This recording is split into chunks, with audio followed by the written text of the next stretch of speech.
Halo friend, saya Abbas Rozak, kembali lagi di Moto Friend. Terima kasih buat kamu yang udah pada klik video ini ya. Hari ini aku pengen cerita tentang perjalananku motocamp bareng bapak-bapak ke Petung Kriono.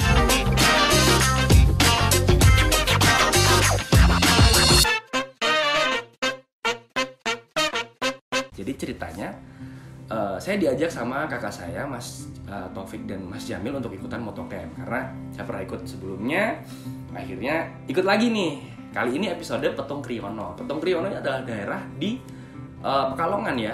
Perjalanan dimulai dari Solo. Kita berangkat itu habis subuh, sekitar jam setengah 5, jam 4 tuh udah siap-siap semua. Setengah 5 kita jalan dari Solo menuju ke Temanggung. Kita berangkat pagi, sempat lewat Telomoyo, berhenti bentar untuk pagi Telomoyo bro. Gunung Telomoyo nih Masih di bawah, gunungnya masih di sono. Oh iya benar, masih di bawah. Berarti masukannya masih kopeng ya mas. Terus abis itu sampailah kita ke Gudeg Mbok Beni. Itu perjalanan sekitar setengah 8 udah sampai sana. Selamat pagi. Selamat pagi Pak. Selamat pagi teman-teman motocamp Semarang. Wah, selamat pagi. Kan kita dari Solo ya. Mas ganteng. Selamat pagi.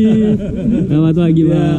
Pagi Pak. Kita karena nunggu teman-teman motocamp lain. Jadi motocamp itu ada beberapa kota nih. Ada Solo, ada Yogyakarta, ada motocamp Semarang. Pagi Pak.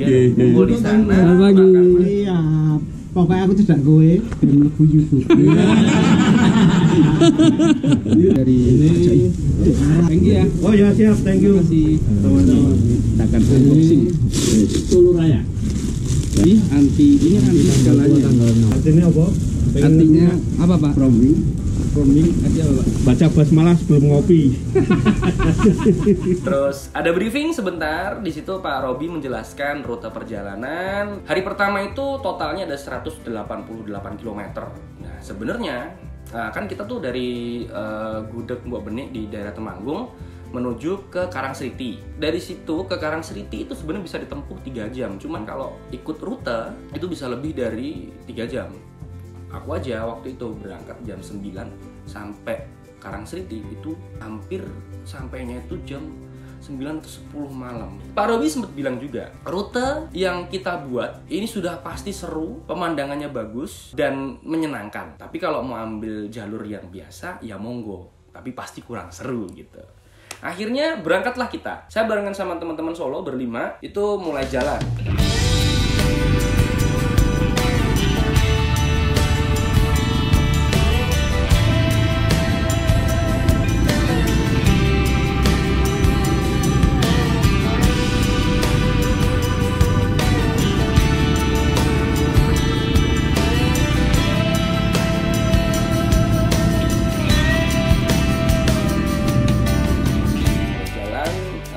Rute 1, rute 2, rute 3. Rute 1 itu 65 km, rute 2 itu 31 km, dan rute 3 itu 92 km. Perjalanan totally seru banget. Aku ingat banget waktu itu kita sampai di Telaga Menjer. Di situ kabutnya luar biasa. Pokoknya yang hari pertama itu perjalanan seru banget karena kita dilewatkan di rute dimana rute itu rute-rute off-road. Jadi yang beneran kayak kita turun naik lewat hutan. Terus kita sempet tersesat. Jadi bukan tersesat gimana? Kita tuh yang dari Solo tuh sering banget putar balik ya. Karena mapnya kadang random gitu. Mapnya tuh bisa kanan bisa kiri. Ini aduh gimana? Itu pinter-pinternya kita ngambil rute sih sebenarnya. Bahkan ada salah satu adegan di mana waktu itu kita naik, ada tanjakan gitu, kita harus putar balik. Kakak saya si Jamil hampir jatuh, bukan hampir lagi jatuh karena kakinya kejepit sama footstep sendiri. Jatuh, terus abis itu kita jalan. Oh iya, jadi harusnya yang diperkirakan jam 1 sampai jam setengah 3 itu kita sampai di Rei Wonosobo. Ternyata rombongan dari kami yang dari Solo itu nggak bisa, maksudnya nggak bisa mampir ke Rei Wonosobo karena kita terlalu santai mungkin ya. Karena yang dari Solo tuh beneran santai banget. Kita tuh banyak banget berhenti untuk makan, berhenti untuk foto-foto gitu. Aku nemu satu spot, kalau nggak salah waktu itu masih di area Dieng mungkin ya. Sobat Motocamp, kita sekarang di posisi namanya Pulung Lawu. Pulung Luwu maaf. Pulung Luwu ya. Itu daerah ketinggian 3.420 mdpl. tapi dikurangi 1000. Jadi cuma 300. Ini saya Temanggung. Ini masih bendungan.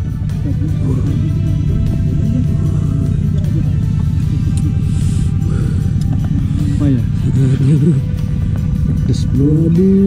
Aduh. Pokoknya banyak makan-makan dan foto-foto deh. Kalau dari Solo tuh, sampai Pak Jaim tuh bilang Solo tuh suka gitu deh, suka paling terakhir tuh karena pada foto-foto dan makan-makan gitu. Akhirnya perjalanan kami sampailah di Karangsriti. Kita ngecamp di sana, kita mendirikan tenda, kita pasang kursi dari Fun Journey. Dan malam itu mungkin kalau acara ngecamp gitu ada makrab gitu kali ya, ada malam pengakraban gitu. Tapi malam itu tuh menjadi malam yang istimewa karena akhirnya saya bisa ngobrol bareng bapak-bapak yang membuat motocamp. Halo friend, jadi malam hari ini saya bersama dengan ada Pak Yuis, ada Pak Robi, ada Pak Jaim, ada Pak Aron. Nah, kali ini mungkin ini adalah ngobrol-ngobrol untuk pertama kalinya ya. Motocamp, pertama yang mencetuskan siapa tuh? Pak Jaim. Pak Jaim. Kapan tuh Pak? 2 tahun lalu. 2 tahun yang lalu. Iya. Berarti tahun 2019-an ya. Bulan Agustus. Enggak, tadi take pertama Pak Jaim lupa. Terus sekarang jadi inget ya. Waktu itu pertama Pak Jaim, wah kayaknya bikin motocamp aja nih gitu. Ya. Pak Jaim ngajakin siapa? Oh, Mas Robi sama Mas Aron. Mas Robi sama Mas Aron. Ya, karena historinya ketemunya Mas Robi sama Mas Aron dulu. Oh gitu. Ini sama-sama teman-teman dari Jogja semua ya? Iya. Jogja. Terus habis itu setelah tercetus motocamp, sebenarnya kenapa sih Pak kok namanya motocamp? Ya, sebenarnya tetap apa ya, berupaya mengikuti yang tren yang sudah ada. Hanya nama motocamp ini sebenarnya ada istilahnya itu. Jadi red and camp sebenarnya itu. Oh berarti pertama sebenarnya red and camp. Iya, tetap Oh. motocamp, tapi pendalamannya red and camp. Terus ditambahi adventure. Adventure-nya di depan, bukan di belakang. Kalau di belakang nanti jadinya petualang-petualang. Oh iya. Mengendarai dan kemah petualang-petualang. Benar juga. Ya kan? Benar-benar. Adventure-nya di depan. Adventure red and camp. Oh gitu. Karena kalau di adventure kan kadang disingkat jadi ADV. Kalau ditaruh di belakang kayak Honda. Honda ADV ya. Ini dikira promosi. Terus pertama kali diadakan motocamp, pesertanya berapa Pak? Pertama tuh saya, Mas Aron, Mas Wisnu, terus Pak Jaim, Pak Ipung sama Pak Ari. Pak Aron waktu acara kita pertama itu Pak Aronnya sing nyusul. Jadi kita berlima. Motocamp pertama arah Petung. Iya. One day itu belum nginep. Belum ngecamp. Oh, motocamp. Itu kalau misalnya kan itu one day tour, ada yang one day tour, ada yang ngecamp juga gitu kan. Yang bikin tracknya siapa Pak? Oh, Mas Robi. Robi. Iya. Pak Robi berarti. Taktik-taktik. Ini kalau bikin track di rumah sambil nonton TV. Gitu. Biasa. Pak Robi, kenapa tracknya selalu sangat adventure? Which is tidak semua motor sebenarnya bisa. Ya biar nggak bosen. Karena kadang perjalanan yang nggak usah terlalu panjang, tapi dikemas dengan komposisi yang menarik itu mesti bikin orang berkesan gitu. Oke. Kita nggak usah bikin satu trip yang berhari-hari, kemas saja 2 hari, 1 malam, tapi kasih variasi yang banyak. Sebenarnya kita tidak mengharuskan anak-anak motocamp itu pakai motor-motor dual purpose, gitu. Tapi kita menghargai apapun motornya, cuman pilihan tracknya kita punya ciri khas. Ciri khasnya yaitu kita mesti cari jalan-jalan alternatif ya. Kita sebisa mungkin menghindari jalan-jalan utama. Sama peta blank. Apa tuh Pak? Apa tuh Pak peta blank? Peta blank. Kadang nggak ada jalan. harus bener. pakai logika. Bener. Oh ini ke sini. Gitu. Iya. Kayak hari ini Pak. Tadi tuh saya lihat ada satu trek yang masuk belakang rumah orang. Itu Pak Robi juga atau Pak Robi? Iya. Improve aja. Iya. Kandang kambing kan? Iya bener. Bener. Iya. Itu improve Pak atau gimana? Kandang kambing terus lewat bawah jemuran itu siapa tahu ada BH-nya ada di helm. Yang pengen ikut itu gimana sih Pak? Maksudnya apakah juga harus daftar dulu atau gimana? Sebetulnya belum ada aturan baku karena kita nggak pakai aturan-aturanan ya, nggak pakai. Yang penting mau jalan, niat, oke, gabung, udah, ayo gitu. Tambah safety ya, perangkat keselamatan. Perangkat keselamatan punya, terus ayo ikut. Gitu. Harus tetap safety riding dan ya seru aja ya. Kalau nggak seru nggak usah ikut motocamp ya. Pokoknya terus harus jangan marah kalau dikerjain. Oh gitu. Emang pernah Pak adegan ada mengerjai seseorang? Oh. Nah ini kan motocamp akhirnya kayak saya nih. Saya kan orang Solo. Ada motocamp Solo, ada motocamp Semarang, Yogyakarta. Bahkan hari ini ada juga motocamp Salatiga gitu. Itu kok bisa jadi banyak gitu gimana? Ya berkat rahmat Tuhan berarti. Jadi banyak. Salah satunya adalah hari ini leader di Solo adalah Pak Yuis ya kan, Pak Yuis. Pertama kali Pak Yuis ikut motocamp yang Selamat itu ya. Nah, Pak ini kan ada yang Solo, ada yang Semarang, ada yang banyak. Berarti kira-kira nanti motocamp bakal ada banyak kota juga dong? Oh iya. Kalau bisa banyak juga ya, kabupaten-kabupaten itu ada gitu. Oh gitu ya, meskipun kita bukan komunitas juga bukan organisasi gitu ya, bentuknya kan bukan organisasi. Apa ini, kita komunitas bukan juga ya, komunitas berarti ada ketuanya dong. Ketuanya siapa nih? Nggak ada ketua. Kalau misalnya harus ditunjuk satu ketua, kalau klub itu mesti ada ketua, wakil, mesti ada susunannya. Kalau komunitas itu kita mengumpulkan passionnya.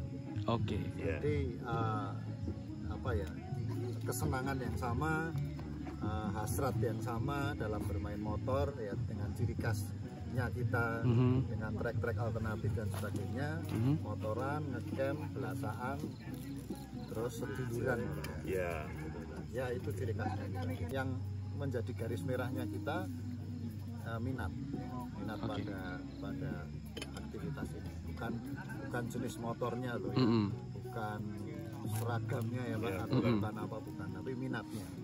Tapi aku mendengar kabar kalau dulu Pak Robi naik KLX, Pak Jaim ikut KLX, Pak Robi versis, Pak Jaim versis juga. Sekarang WR155, Pak Jaim WR155 juga. Itu gimana Pak? Jadi gini. Ya. Waktu ketemu, sebetulnya itu saya udah punya motor versis itu udah lama. Oh gitu. Tapi nggak bisa buat touring karena nggak ada temen. Oh. Gitu loh. Terus kebetulan Mas Robi itu pas touring sama Mas Aron pakai versis. Oh ini nih saya ajak ngobrol. Oh gitu. Baru versi saya berguna. Kalau KLX tuh kita belum kenal ya. Oh KLX belum. Oh. Nah kalau WR tuh dia keracunan saya. Ternyata jatuh. Oh yang kemarin itu ya Pak ya? Iya. Oh iya. Berarti tetap jago yang bikin rute ya? Oh iya. Maaf ya. Jago yang Uber di belakangnya. Jago. Kalau ngikutin di belakang paling oke deh. Nah ini Pak, kalau apa? Kalau motocamp ini lagi motoran kan pasti ada cerita seru dong. Selama sampai 7 episode ini ya. Satu-satu yuk cerita terseru versi kalian masing-masing, mulai dari mungkin Pak Yuis. Seru semua sih. Yang paling seru? Yang paling adegan. Apa? Jangan bilang yang paling seru. Saya pakai itu saya nggak ngebayangin. Bayangin naik motor dari jam 5 pagi sampai jam 12 malam. Saya juga nggak tahu kok kuat ya saya. Mungkin karena habitnya happy sama temen. Jadi ya sebetulnya badan sudah nggak karu-karuan gitu. Bayangin saya hitung. wah ini lebih kayak kerja rodi jam 5 sampai jam 12 malam itu. Jadi itu keseruan di mana prediksinya selalu meleset. Oh gitu. Kira jam 12 sampai jam 2, jam 2 sampai jam 6. Jadi ketika ikut motocamp itu sudah harus siap bahwa pasti long trip. Seru. Kalau dari Pak Aren? Kalau saya horornya. Horor? Wow. Di mana nih? Jadi selama beberapa kali event motocamp saya selalu ada pengalaman mistis, tapi saya nggak akan cerita, nanti nggak teman-teman pada takut. Oke. Intinya pernah mengalami hal. Barusan tadi kesini Oh, I see. di atas sana. Oh, I see. Kalau Pak Robi? Tiap event itu seru, Hmm. karena mesti ada sesuatu yang dibahas, sesuatu candaan yang baru. Ada cerita lah. Ya, pasti ada cerita. Terus yang kalau kita hitung dari awal kita kumpul sampai sekarang itu hampir setiap pertemuan ini kita punya saudara baru. Iya. Itu lah, bagi aku itu asik gitu. Dan bagian yang terseru dari motocamp ini ya itu. Ketemu. Nambah saudara dengan satu passion yang sama. Oke. Itu seru banget. Walaupun latar belakangnya berbeda-beda ya. Nggak masalah motor, nggak masalah jabatan, nggak masalah. Terus kemampuan juga tidak masalah. Gitu. Tapi kemauannya, niatnya sama. Oke. Bagi aku yang seru. Gitu ya. Pak Jaim, terakhir. Kalau saya yang paling seru sebetulnya persiapannya kalau saya. Kenapa tuh Pak? Ya, Sibuk ya. paling sibuk. Itu seru sekali ya. Saya harus nyiapin segala sesuatunya ya toh. Oh iya benar. Itu seru bagi saya. Atau kalau pas malamnya mesti nggak bisa tidur itu. Oh, Malam berarti mau ini berangkat sekarang itu nggak bisa tidur mesti. berarti sekarang Pak Jaim belum tidur dari kemarin? Belum. Oh, belum. Sangat. Saya angan-angan dok. Oh. Nanti kayak gini itu seru itu bagi saya. Tapi Pak Jaim ini emang kan saya ikut di grup WhatsApp Motocamp. Emang paling aktif ya di grup WhatsApp ya. Ya, Kalau apalagi kalau ikut besoknya aja. berangkat gitu, motornya difotoin. Wah siap ki bro, ayo gas gitu. Ya biar nambah semangat temen-temen dong. Oke. Pak, nextnya mau kemana nih Motocamp? Kayaknya kalau next yang deket ini ke mana? Gunung Kelut. Oh, Gunung Kelut. Tapi kita punya proyek besar ke Sulawesi. Moga-moga bisa tercapai Amin. di 2022 Agustus. Amin. Saya akan menanyakan beberapa pertanyaan yang harus dijawab dengan cepat. Ya. Untuk Pak Robi, pilih ketinggalan dompet atau ketinggalan HP? Ketinggalan HP, oke. Untuk Pak Aren, pilih ketemu harimau di hutan atau ketemu hantu? Ketemu. Kalau harimau serem ya. Hantu lebih manut. Oke. Daripada harimau. Untuk Pak Yuis, pilih kehabisan bensin atau motornya rusak? Kehabisan. Oh iya, kan didorong ya. Pertanyaanku biasa banget. Untuk Pak Jaim, Nah, ini yang sulit ini. pilih dimarahi istri karena touring terus atau menemani istri jalan-jalan biar motocampnya tetap lancar? Lebih baik dimarahin daripada menemani. Soalnya kalau menemani itu lebih boros. Jujur aja. Kalau menemani lebih boros. Oke, itu Mending dia. dimarahi. Ngobrol-ngobrol sama Pak Aron, Pak Jaim, Pak Robi dan juga Pak Yuis. Terima kasih Pak ya, sehat selalu. Sampai ketemu di Motocamp episode selanjutnya. Oke, sip. Terima kasih matur suwun. Thank you. Setelah ngobrol seru, akhirnya kita istirahat karena badan kami cukup capek. Kita istirahat, bangun pagi di Karangseriti, pemandangannya bagus banget.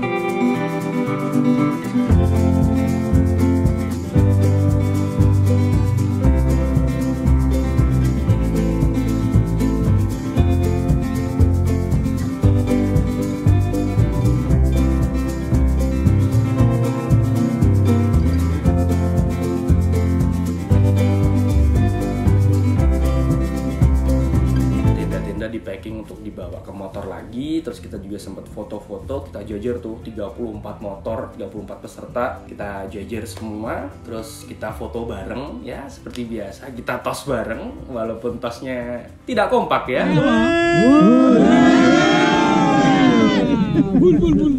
Akhirnya kita jalan lagi di rute hari kedua. Pas di Karangseriti, Pak Robi sempat bilang, ya rute kedua ini nggak terlalu ekstrim, tidak se-ekstrim hari pertama, jadi santai saja teman-teman gitu. Katanya gitu. Jalanlah kita, jalan, dan ternyata salah dong. Pak Robi bilang rute hari kedua itu lebih ringan. Salah. Rute hari kedua itu lebih ekstrim. Jalan itu jalan aspal, tapi aspal mengelupas. Batu-batu makadam semua, tanjakan. Banyak banget teman-teman yang akhirnya nggak berani untuk naik terus, akhirnya putar balik. Tapi ada juga teman-teman yang nekat ngeyel naik. Bahkan di situ aku mencium bau kampas kopling yang terbakar dari motorku sendiri. Alhamdulillah motorku nggak ada rewel. Di situ bener-bener yang gue bikin, aduh ini ekstrim banget. Nggak selesai di situ, nggak selesai tanjakan itu, turunnya pun kita lewat makadam. Jadi buat teman-teman yang nggak tahu makadam itu apa, makadam itu adalah jalur atau jalan di mana itu tidak diaspal dan tidak tanah, tapi batu-batu yang ditata menyerupai apa ya, kayak Lego gitu. Itu capeknya minta ampun. Jadi kalau turun kita harus ngerem pelan-pelan. Saya persneleng 1 biar ada engine brake, turun pelan-pelan. Sampailah kita di sebuah lapangan untuk istirahat karena nungguin teman-teman yang lain masih di belakang banyak gitu. Jalurnya totally ekstrim banget. Itu hari kedua, hari yang bener-bener seru banget. Terima kasih Pak Robi, treknya jos.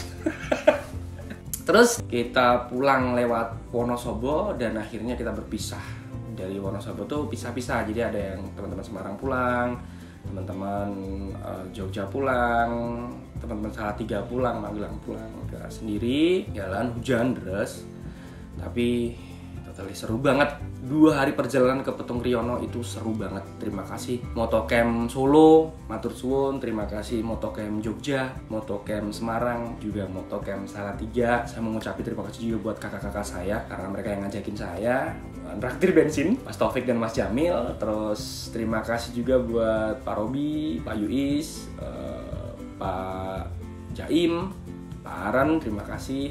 Fahmi juga thank you karena dia yang bantuin saya ngambil beberapa footage video. Dan saya mau ngucapin terima kasih untuk anak bengkel karena saya ngerasa sebelum jalan ke Petung Riono, sebelum jalan Motocamp kali ini tuh aku banyak ngerepotin bengkel. Ada Mas Hendro dan juga Mas Joko, 2 bengkel, untuk benerin motor saya, menyempurnakan motor saya biar pas di jalan itu tidak terjadi trouble. Ya kalau sudah dipersiapkan jauh-jauh hari, pasti kalau pas dipakai insya Allah tidak trouble sama sekali, dan beneran akhirnya tidak trouble sama sekali. Dan terima kasih buat teman-teman yang udah pada nonton Motofriend kali ini. Jangan lupa subscribe, like kalau misalnya kamu suka, dislike kalau misalnya kamu gak suka, dan tulis di kolom komentar pengen nanya apa seputar Motocamp. Siapa tahu nanti Motocamp selanjutnya saya bisa nanyain ke bapak-bapak yang bikin Motocamp. Stay safe teman-teman, pastikan pakai masker dan selalu menaati protokol kesehatan. Saya Abbas Razak pamit, see you friend.